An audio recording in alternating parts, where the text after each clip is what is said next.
Je vous souhaite la bienvenue. Aujourd'hui, j'ai le grand plaisir de recevoir Minako. Minako que j'ai rencontré très récemment pendant un week-end de séminaire d'entrepreneurs. Et Minako a une thématique que j'ai trouvée très intéressante qui touche le yoga, mais le yoga de manière très globale, on pourrait même dire holistique, puisqu'elle fait ce qu'on appelle du Kunda Yoga. Elle va vous l'expliquer elle-même. Bonjour Minako. Bonjour Siegfried. Alors, je vous présente rapidement Minako et après elle va vous expliquer elle-même ce que c'est que le Kunda Yoga et ce que ça peut vous apporter. Avec ses mots, elle saura le faire de manière beaucoup plus experte que moi. Minako est d'origine japonaise, elle est basée à Paris, pour ceux qui seraient de la région parisienne. Elle est bien sûr professeure de yoga, elle est certifiée Hatha Yoga et fondatrice du Kunda Yoga. Elle enseigne le yoga en France depuis 2009 et elle propose des cours collectifs, également des accompagnements individuels, des stages, des ateliers et aussi des cours de yoga en entreprise. Et elle m'a dit récemment qu'elle s'était spécialisée dans l'accompagnement des femmes. Alors, Minako, est-ce que tu peux nous expliquer ce que c'est que le Kunda Yoga? Oui, très bien. Alors, le Kunda Yoga, c'est une forme de yoga qui vise à éveiller notre énergie de vie, qu'on l'appelle, dans le yoga, on l'appelle l'énergie de Kundalini. Et c'est notre énergie primordiale. Et on peut vraiment, puiser cette énergie et puis d'utiliser pour manifester la vie qu'on a envie, qu'on souhaite vivre. D'accord. En fait, c'est vraiment dynamiser l'énergie vitale, si on peut dire carrément. Tout à fait. En particulier, l'énergie Kundalini, on considère qu'en fait, il est en état endormi tout en bas de notre bassin. Donc, évidemment, c'est l'énergie vitale, mais plus particulièrement, on parle de cette énergie-là. Et on peut également l'appeler cela l'énergie sexuelle. Et je ne sais pas si toi, tu as un peu pratiqué le Qigong ou des traditions un peu taoïstes. Un tout petit peu. Un tout petit peu. Parce qu'ils ont aussi un peu la même vision. Donc, ce qu'on appelle l'énergie sexuelle, alors en état brut, qui s'exprime comme ça en tant que matière première, alors c'est là l'énergie sexuelle, c'est notre désir sexuel. Et notre potentiel de procréer. Mais lorsque on apprend à le canaliser, déjà l'éveiller, et puis on prend conscience que cette énergie est comme l'énergie universelle qui peut se manifester à travers différentes formes. Du coup, il peut toucher nos potentiels bien au-delà de tout simplement dans l'ordre sexuel. D'accord, ok, d'accord. Ah, c'est très intéressant ça. Alors c'est vrai que moi, ce qui m'avait intéressé dans le Kunda Yoga quand je l'ai découvert très récemment avec toi, c'est que il y avait cet aspect un petit peu d'unification entre le corps, l'âme, la psyché, et j'ai trouvé ça très intéressant. Et en plus, tu rajoutes une couche d'énergie sexuelle qui est très intéressante. Alors, Minako, est-ce que tu peux nous expliquer ton histoire et comment tu en es arrivé à choisir cette voie? Alors, disons, dans ma jeunesse, par quoi je peux commencer? Dans ma jeunesse, en fait, j'avais d'un côté énormément d'énergie et en même temps, c'est comme si je ne savais pas très bien le canaliser. Alors du coup, et puis mon objectif n'était pas très clair.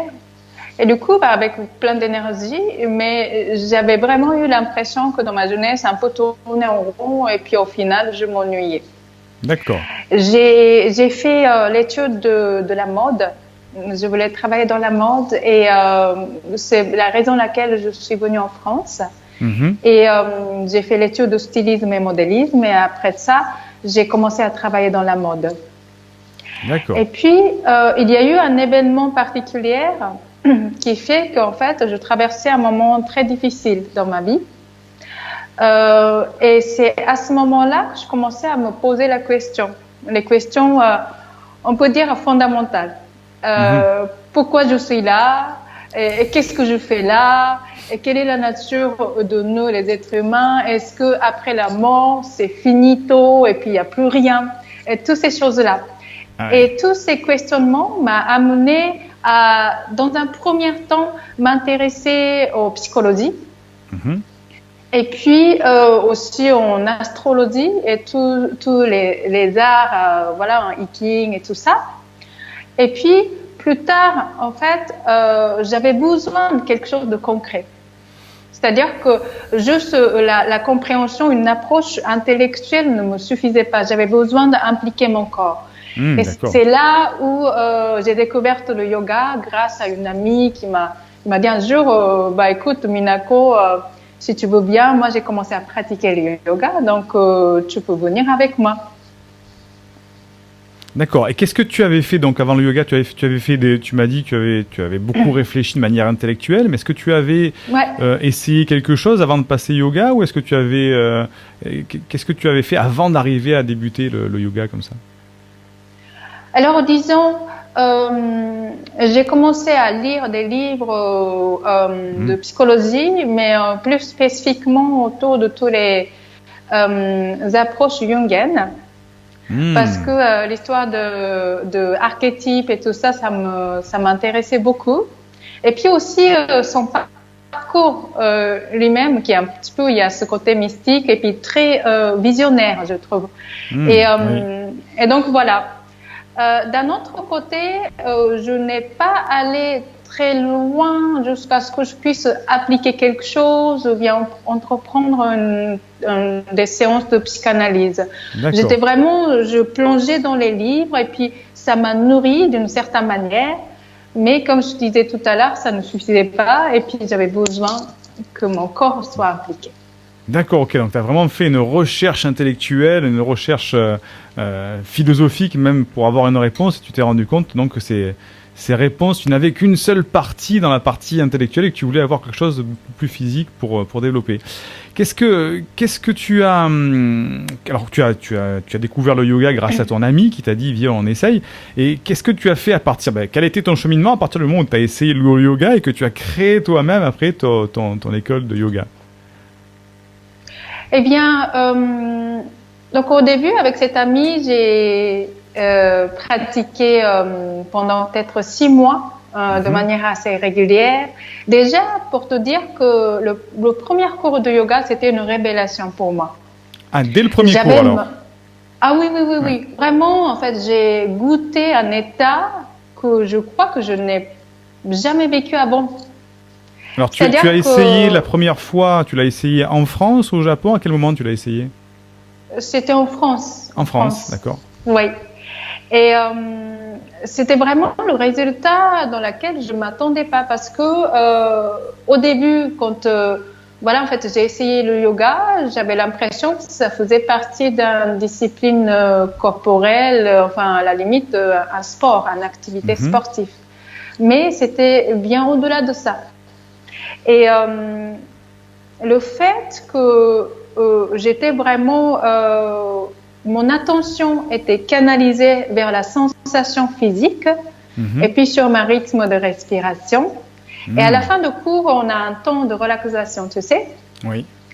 Et moi, en fait, j'ai la nature un peu hyperactive. Enfin, en tout cas, dans ma tête, c'est très comme ça.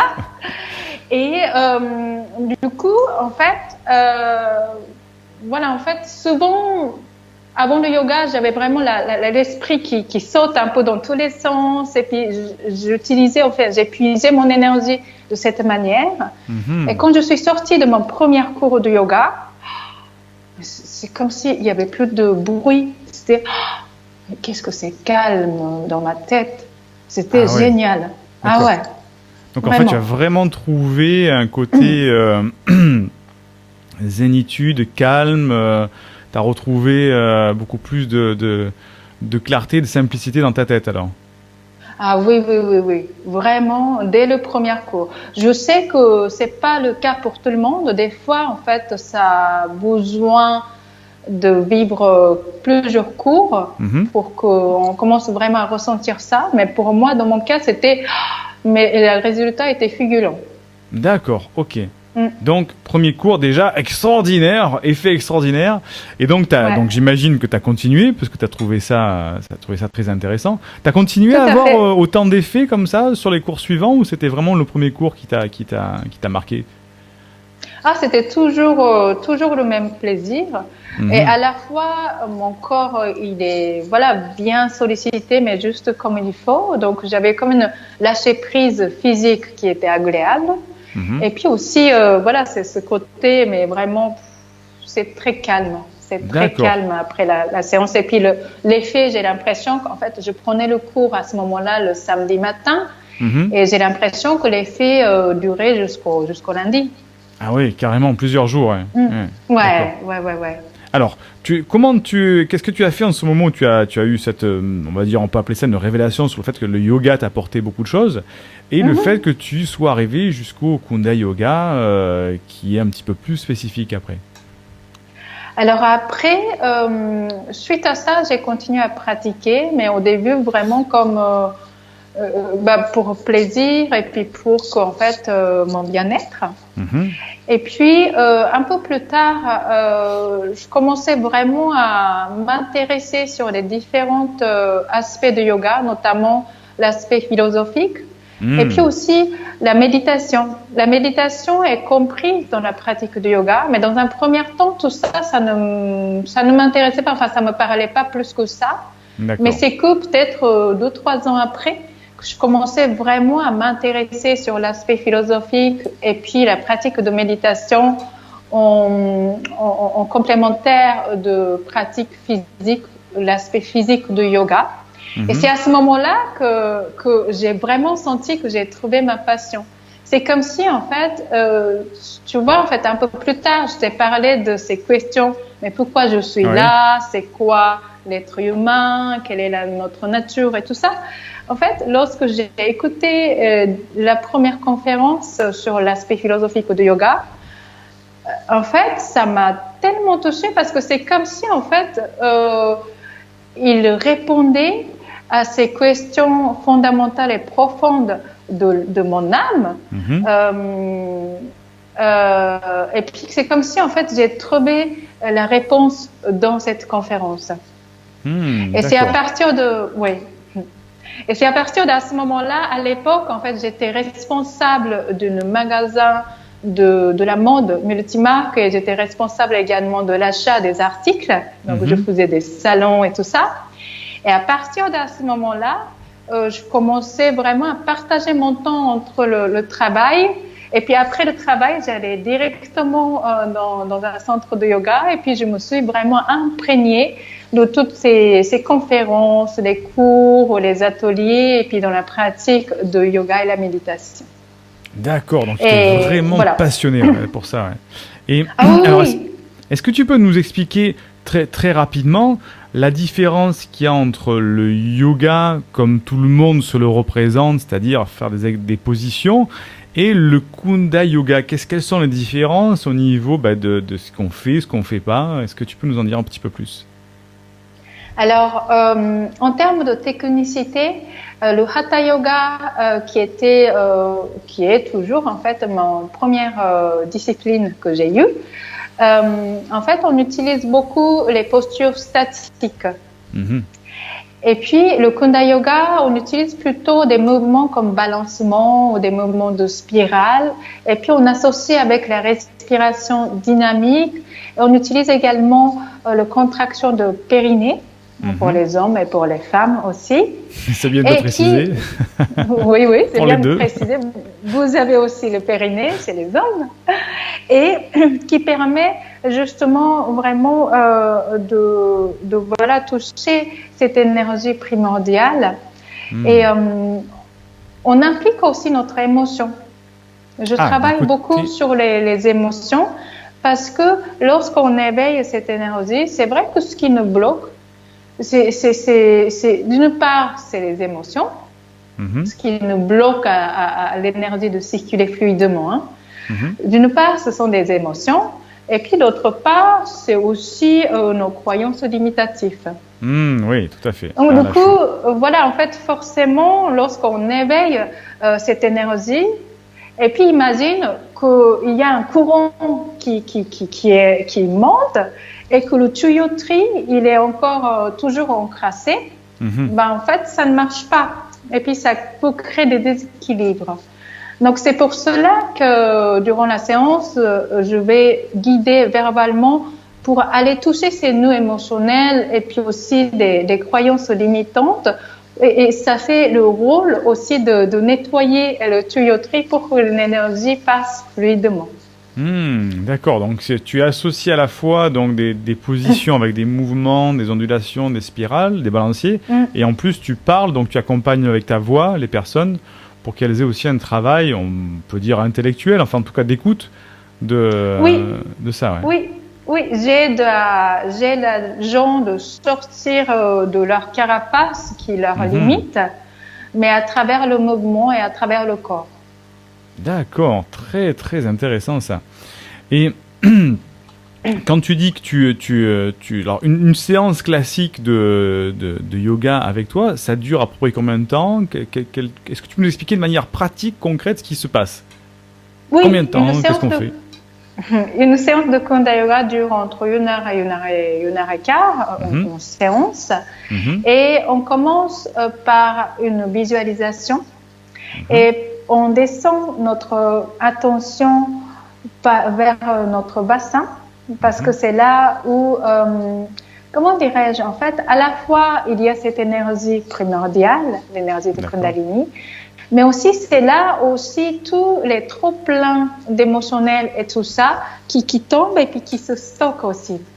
Donc du coup, on va vraiment aller visiter ça et puis on va vraiment voir, par exemple, notre région de notre bassin un peu comme un espace. Et puis, je les aide à se connecter avec cette image. Alors, imagine si c'était une salle, si c'était un espace. Alors, c'est comment l'atmosphère? Est-ce que tu le sens sereine ou est-ce que tu sens une énergie comme un peu irritée ou très animée, etc., etc.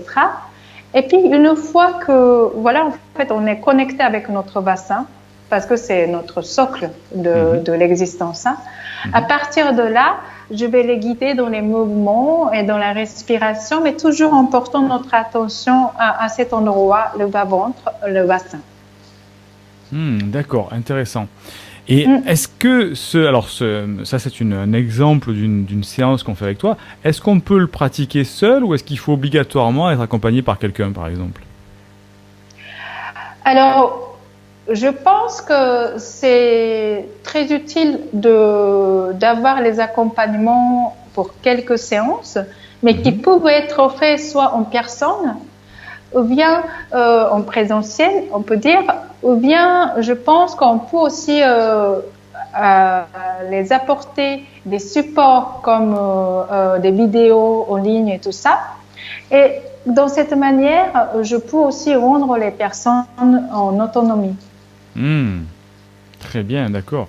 Très très bien ça. Donc on peut avoir les deux sont complémentaires, à la fois accompagnés, à la fois tout seul de son côté. Exactement.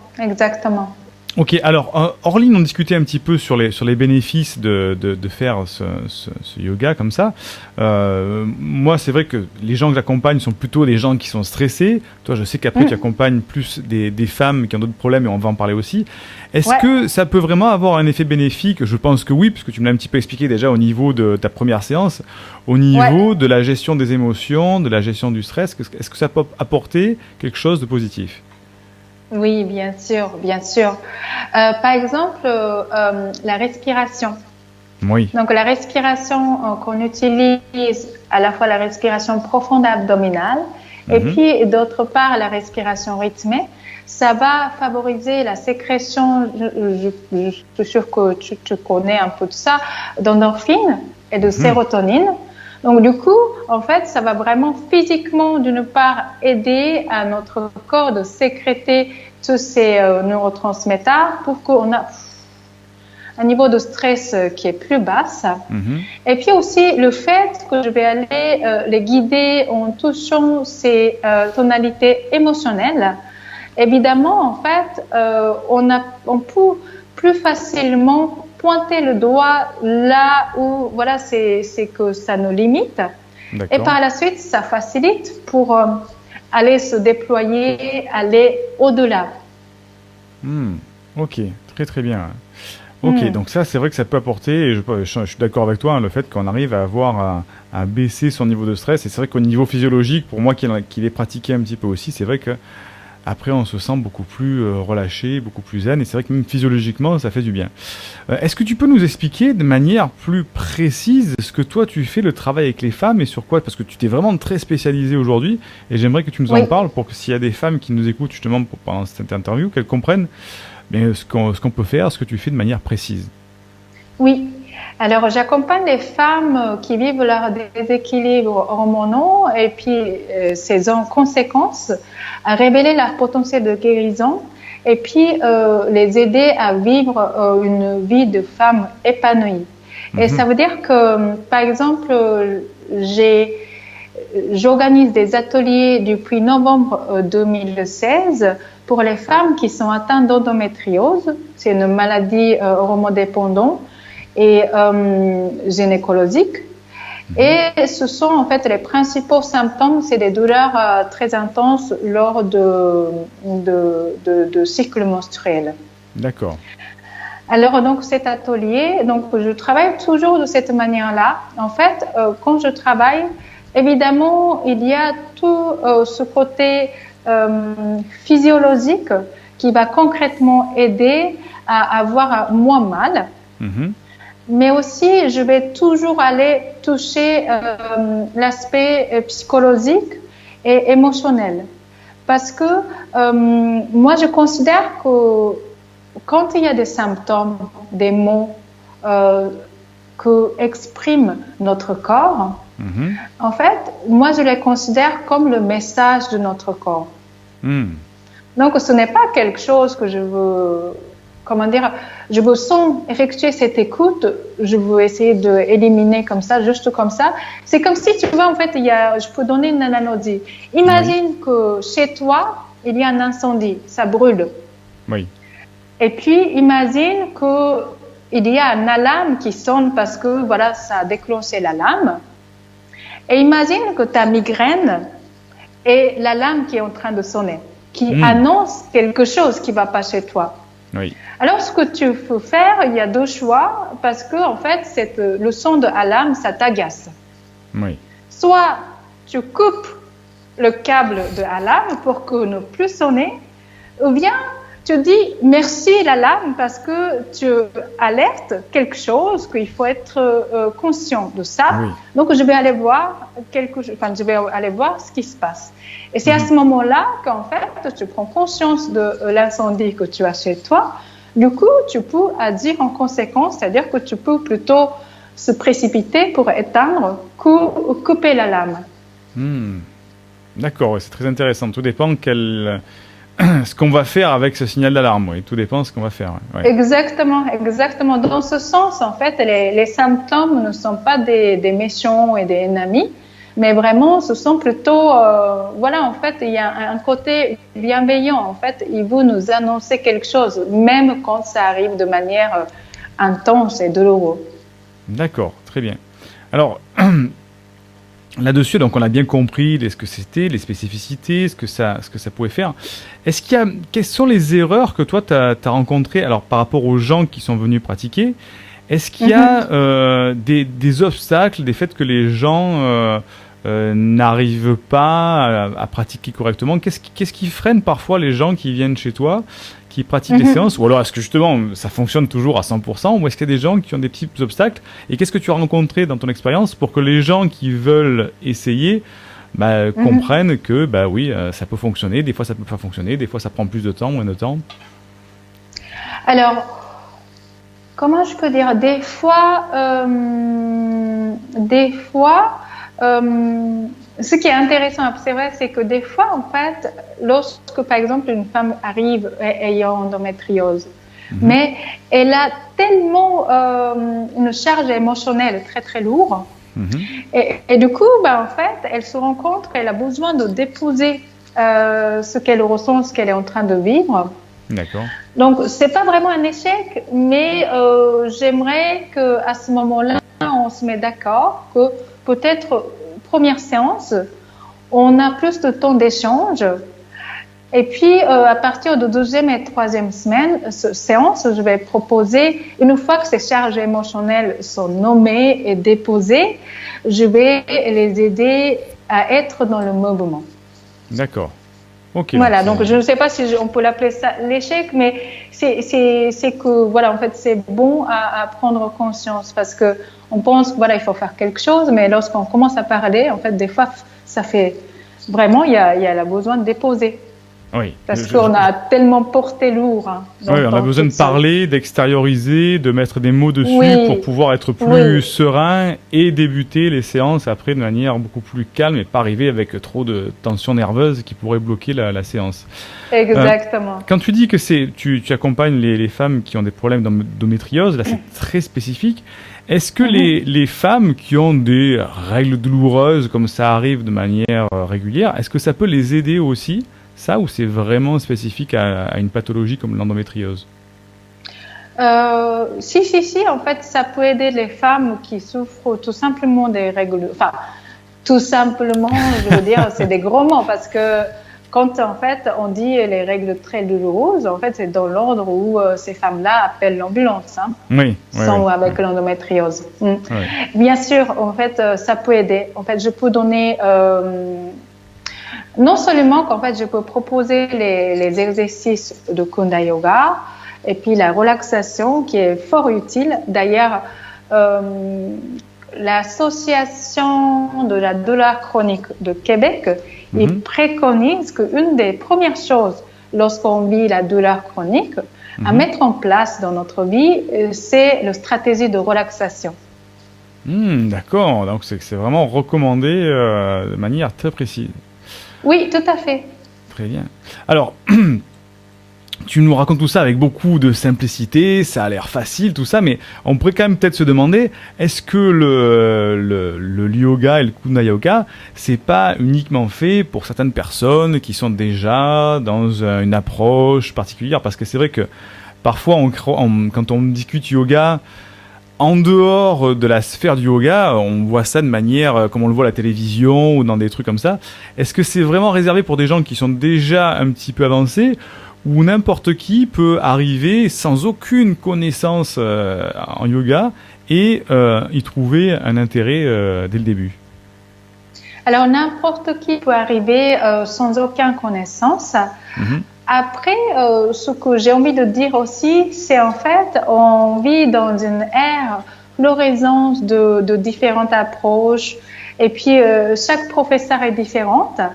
Donc, en même temps, je vous encourage vivement avant de trouver votre voie, essayez, n'hésitez pas à essayer parce qu'en fait, c'est pas pour rien que moi je suis un prof de yoga et puis j'ai plein de collègues aussi. Hein.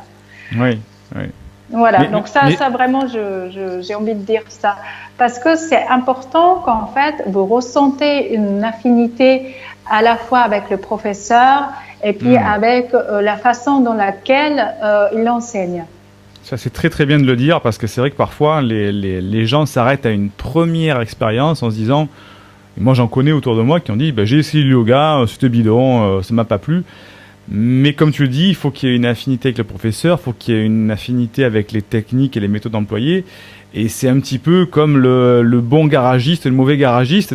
Il faut en essayer plusieurs avant de trouver celui qui vous convient. Donc, je suis entièrement d'accord avec ce que tu dis d'en tester plusieurs et de pas se faire une idée comme ça dès la première fois. Où ça peut être la bonne comme ça peut être la mauvaise. Donc, je parle un petit peu en connaissance de cause, parce qu'à chaque fois que j'essaye des nouvelles pratiques, des nouvelles thématiques, je suis très expérimenteur moi aussi, je sais que parfois, une fois sur deux, je tombe sur des personnes qui me conviennent pas du tout, et donc je m'arrête pas là, je vais plus loin, et après jusqu'à trouver la personne qui me convient. Donc c'est très bien que tu puisses signaler ça, ouais, tout à fait. Exactement, parce qu'en fait, j'ai vraiment envie d'encourager toutes les personnes qui regardent cette vidéo, de vraiment au moins essayer. Mais quand je dis essayer, comme tu dis, en fait, ça veut pas dire pas toujours forcément arrêter à la première séance et puis faire une conclusion hâtive. Parce que le yoga, c'est vraiment, pour moi, c'est quelque chose qui m'a changé la vie. Donc, c'est pour ça que je dis ça. Voilà. Si le premier cours ne vous convenait pas, allez voir le deuxième professeur, la troisième séance. Et puis même avec le même professeur, des fois, tu vois, qui fait qu'en fait, des fois, tu peux pas, enfin, il n'y a pas une accroche, comment dire, très tangible chez toi, mais ça peut arriver à la deuxième ou troisième séance. Donc, à la fois, voilà, essayez au moins 3 séances avec un professeur. Et puis, voilà, sinon, n'hésite pas aussi à aller voir. Par contre, une fois que tu as trouvé ta voie, c'est-à-dire qu'une fois que tu as rencontré un professeur, une discipline qui te convient, à ce moment-là, accroche-toi et puis continue au moins 6 mois pour vraiment voir le progrès dans tous les niveaux. Au moins 6 mois, nous dit Minako. Au moins 6 mois. Je suis d'accord avec toi. Je suis d'accord avec toi. Parce que après, ça fait partie de notre hygiène de vie, hein, on est d'accord. Ouais. Mais je suis entièrement d'accord. Que ce soit yoga ou autre chose. Je suis entièrement d'accord avec toi. Et moi qui suis, tu vois, je suis issu du monde de l'aviron. Et quand on vient essayer, pour donner une analogie hein, pour les gens, quand on vient essayer l'aviron pour la première fois, on est sur un bateau qui est très instable. On risque de passer à l'eau la première fois. Donc, si on s'arrête à la première séance, effectivement, l'aviron, il n'y a personne qui ferait de l'aviron aujourd'hui. Et c'est effectivement, je suis d'accord avec toi, quand on fait plusieurs séances, que là, on commence vraiment à éprouver du plaisir, qu'on commence vraiment à avoir un bénéfice. Mais parfois, là où les premières séances, ça peut être un petit peu plus compliqué à se mettre dans le bain, à comprendre et à se relâcher aussi, à lâcher prise là-dessus. Donc, je suis entièrement d'accord. Exactement. Est-ce que tu peux nous préciser à qui tes services s'adressent particulièrement et comment on peut faire appel à toi pour te suivre, pour découvrir tes cours et ce que tu fais? Eh bien, alors j'ai des cours dans la région parisienne, enfin plus précisément à Paris, que vous pouvez trouver les informations sur mon site kunda-yoga.com. Je mettrai le lien sous la vidéo aussi pour y avoir accès. Oui, je te remercie. Et puis j'organise également des stages. Et ceux qui sont amateurs de voyage, alors j'organise en partenariat avec une agence de voyage également des voyages de rêve, par exemple le voyage au Japon, mais tout en ayant le temps de pratique, ou bien nager avec les dauphins libres en Égypte, et tout ça. Oh là là, ça fait rêver. Là, tu m'as fait rêver l'instant de quelques secondes en me disant un voyage au Japon avec de yoga mélangé. Je me voyais déjà là-bas en train d'y aller. N'est-ce pas? D'accord, donc c'est pas uniquement que sur Paris, tu organises aussi des voyages à l'étranger comme ça, spécifiquement pour... Et puis j'ai aussi, parce qu'en fait ça m'arrive d'intervenir en dehors de Paris. Par exemple, les stages que je donne, c'est en Normandie, en Belgique. Et puis j'interviens des fois dans des congrès, notamment les congrès autour de la douleur d'endométriose. Et à ce moment-là, en fait, il y a plusieurs personnes qui viennent me voir après et qui me disent alors comment je fais pour prendre tes cours parce que je suis trop loin, qu'est-ce que voilà. Et du coup, en fait, ça m'est arrivé l'idée de créer également le programme en ligne que je suis en phase de finalisation. Et justement, ce premier programme est vraiment spécifique pour accompagner les femmes qui sont atteintes d'endométriose. D'accord, donc peut-être qu'au moment où vous regarderez la vidéo, le programme sera déjà disponible. Donc je vous recommande d'aller sur le site de Minako, il y a le lien qui est sous la vidéo. Et pour ceux qui écouteraient au format audio, le site c'est Kunda, donc KUNDA-yoga au singulier.com, kunda-yoga.com. Et je sais que tu as aussi une chaîne YouTube qui s'appelle Kunda-yoga Minako Komatsu sur YouTube avec des vidéos. Oui, tout à fait. Et puis cette chaîne s'adresse plus particulièrement aux femmes. S'adresse plus particulièrement aux femmes, donc tu donnes des exercices pour dynamiser, parce que je suis dessus, tu vois, je vois quelques vidéos pour le détox, dynamiser, pour le problème de pilules, etc. Oui, tout à fait. Et puis aussi, j'ai dit en fait plus spécifiquement aux femmes, mais cela dit, tu sais, en fait, je pense que ça va aider aussi également les hommes. à comprendre les femmes. Parce qu'en fait, j'ai remarqué que dans le couple, dans les situations dans lesquelles les hommes se sentent impuissants, c'est en fait au moment où ils ne comprennent pas leurs femmes, ils ne comprennent pas leurs difficultés de ces femmes, ces conjoints.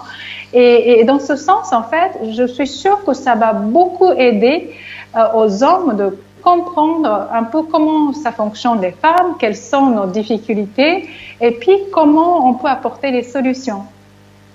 Tout à fait. Les hommes du nouveau monde, les hommes modernes qui se soucient de leur relation avec leurs femmes. Exactement, je suis entièrement d'accord avec toi là-dessus. Ça permettra d'avoir une meilleure compréhension.